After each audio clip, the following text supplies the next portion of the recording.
हाँ जी बच्चों, question number 7 देखते हैं, एक्सरसाइज 6.2 चैप्टर ट्राइंगल्स। क्वेश्चन पढ़ते हैं पहले।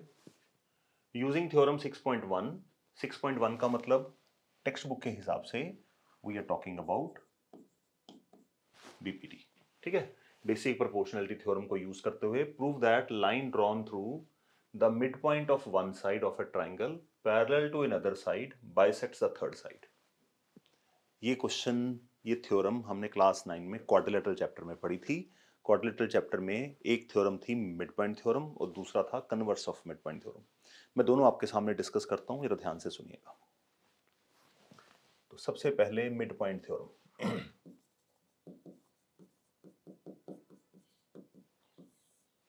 मिड पॉइंट थ्योरम क्या कहती थी कि अगर कोई ट्राइंगल है, उस ट्राइंगल के दो साइड्स के मिड पॉइंट को आपने कनेक्ट कर दिया, ऐसे दो साइड्स के मिड पॉइंट को कनेक्ट कर दिया, तो ये जो लाइन है which is joining the mid points, let us assume इसका नाम रख देते हैं ए बी सी और डी ई। तो ये दोनों मिड पॉइंट हैं, D and E are mid points. ठीक है, तो हमें रिजल्ट क्या मिलता था मिड पॉइंट थ्योरम से? Line joining the mid points is parallel to third side and is equals to half of it. तो ये इसके हाफ के बराबर होती थी, अगर आपको याद होगा। ठीक है, इसको मिड पॉइंट थ्योरम कहते थे। अब दूसरा क्या है, converse of mid point theorem. उसमें क्या होता था कि हमारे पास ट्राइंगल दे दिया और ट्राइंगल में एक मिड पॉइंट है और एक पैरेलल लाइन है, इसको लेते हैं डीई। तो डी इज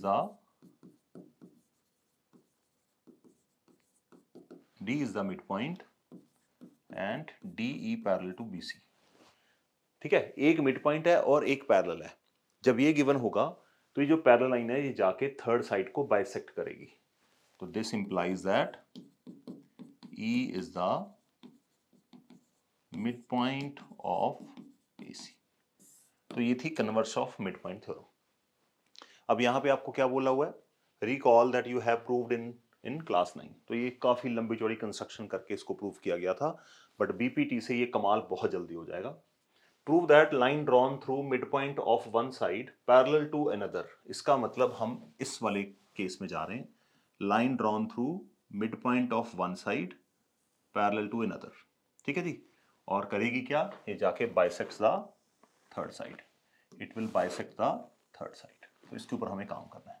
चलिए स्टार्ट करते हैं। मैं कौन सा ट्राइंगल ले रहा हूं इस डायग्राम को प्रूव करने के लिए? ये वाला ट्राइंगल हमारे काम आएगा।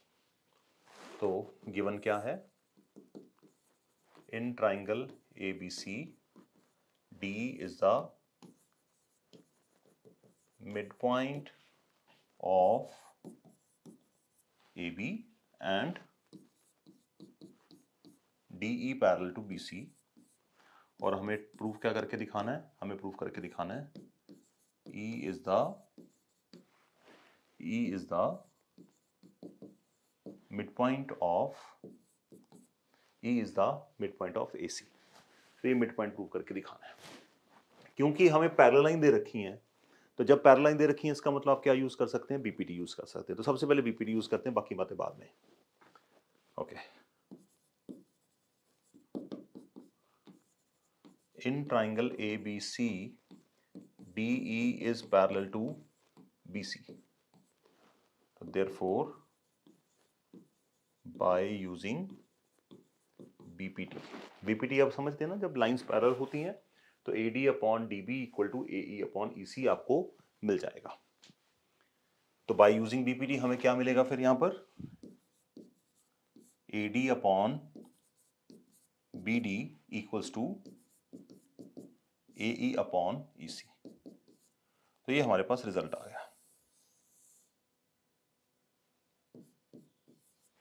अब हमें यहां पे E को मिड पॉइंट प्रूव करना है।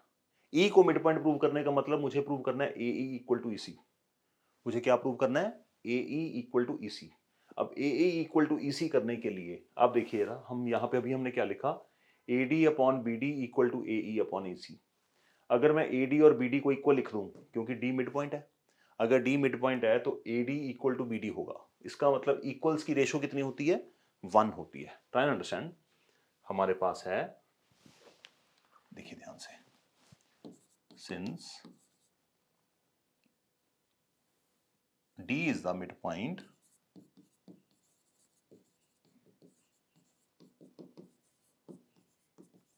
AB, therefore we can say AD equal to BD. D midpoint है यहाँ पर, तो AD equal to BD होगा, वही मैंने यहाँ पे लिखा है। तो अगर AD equal to BD है, which implies that AD upon BD equals to, क्योंकि अगर पॉइंट इक्वल है, बीच में दो इक्वल पार्ट्स में कोई पार्ट डिवाइड हो रहे हैं, कोई चीज डिवाइड हो रही है, तो उनकी रेशो जो होती है वो हमेशा इक्वल होती है। ठीक है, जैसे अगर ये लेंथ है, ये 3 सेंटीमीटर है, ये 3 सेंटीमीटर है, इसको यहाँ पे डिवाइड कर दिया। जब इन दोनों को डिवाइड करेंगे तो इनकी रेशो क्या बनेगी? 1:1, या रेशो 1 ही बोल सकते हैं। तो अब क्या करते हैं, ये वैल्यू उठा के इसमें रख देते हैं। तो हम यहाँ पे करते हैं पुट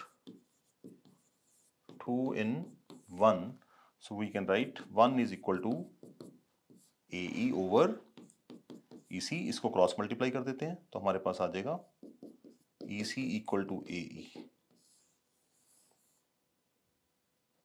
अब डायग्राम में अगर आपके पास EC इक्वल टू AE आ गया, EC इक्वल टू AE, इसका मतलब क्या है? E is the, इसका मतलब है therefore E is the midpoint of AC, और यही हमें प्रूव करना था। देखिए, जब मैं क्वेश्चन आपको कराता हूँ थोड़ी सी ज़्यादा एक्सप्लेनेशन देता हूँ। पर्पज़ ये है कि मुझे नहीं पता कि ये वीडियो कौन से लेवल का स्टूडेंट देख रहा है, उसके बेसिक लेवल ऑफ अंडरस्टैंडिंग क्या है।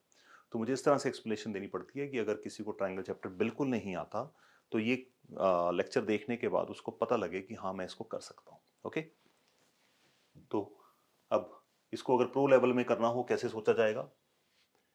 मुझे इन दोनों को इक्वल प्रूव करना है, इन दोनों को मुझे इक्वल प्रूव करना है।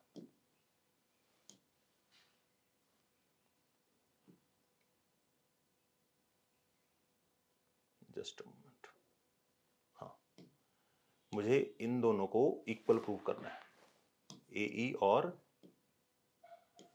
EC को। ये दोनों इक्वल कब होंगी? जब AD और BD इक्वल होंगी। AD और BD ऑलरेडी इक्वल हैं क्योंकि इनकी रेशो क्या है? 1, और D मिड पॉइंट हमें दे रखा है। तो आप चाहें क्वेश्चन को मेंटली सोचने की कोशिश कर सकते हैं, अगर करेंगे तो धीरे धीरे करके बात बनेगी। ठीक है जी, नेक्स्ट क्वेश्चन देखते हैं।